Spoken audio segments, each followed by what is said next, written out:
Good evening and welcome back to Twin State Sports. I'm Zach Simonar.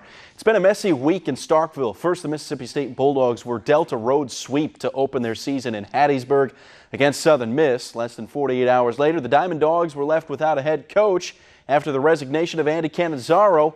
And last night, they were forced to turn the page.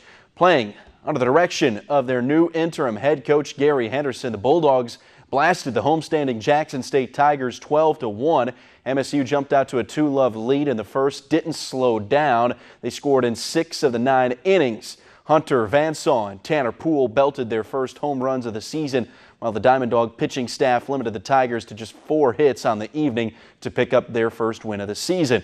The Dogs will now head to the Deep South in Corpus Christi to partake in the Kleberg Bank College Classic, beginning with the date with UC Santa Barbara Friday afternoon. After a stellar performance in her first appearance in the starting lineup, MSU women's golfer Blair Stockett has been named the SEC Freshman of the Week. Stockett finished the UCF Challenge in a tie for 16th with a 4/220. Her best round came of the first day when she carded a 1-under-71. Stockett becomes just the second Bulldog to ever receive the honor and the first since 2014. Blair Stockett wasn't the only Blair recognized on Thursday. Basketball's Blair Schaefer was named to the SEC Community Team today. An active member of the MSU M Club, Schaefer has assisted with the TK Martin Fun Run and has also been a staple at Bully's Book Blitz, where she encourages local school children the value of reading books. On the court, Schaefer has been an integral piece to the Dogs by averaging nearly 10 points per game as her team remains undefeated. With heavy rain making its way through Oxford for the duration of the weekend, the Red and Blue Classic has been called off. The Rebel softball team will instead hit the road for a pair of neutral site games. Ole Miss will take on Murray State and Tennessee Tech in Troy, Alabama. The Rebs will open play 9 a.m. on Friday against the Racers, followed with an 11:30 game against Tech.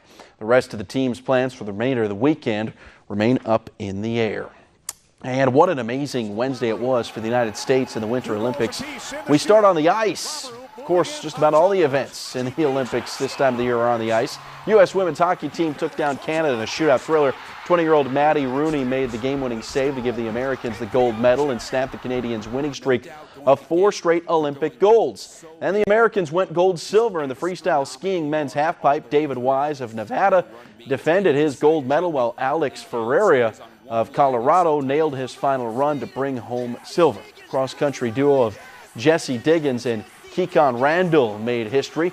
Randall and Diggins became the first ever American athletes to claim Olympic gold in the discipline. To the slopes, Jamie Anderson of Utah soared to the silver medal in the women's big air snowboarding. It's her second medal of the games after winning gold in the slopestyle event. And the much-anticipated women's alpine combined, it was Lindsey Vonn and Michaela Schifrin going at it. Well, Vonn missed the podium. Schifrin turned in a silver medal performance. And we can't forget about the women's 2-person bobsled team. Elena Myers-Taylor and Lauren Gibbs also bring home a medal for the U.S. as it's turned into a pretty good last couple of days for the United States as far as winning medals. Yeah, they're catching up with the medal count there. Rack it up. What are we in now? 4th place? 4th? I thought it was 6th. It was 6th, but then we 6th. jumped up, I think, fourth. to like 4th at least. Isn't Norway at the top Norway's last at the time I top. saw? Yeah. All right, thanks, Zach.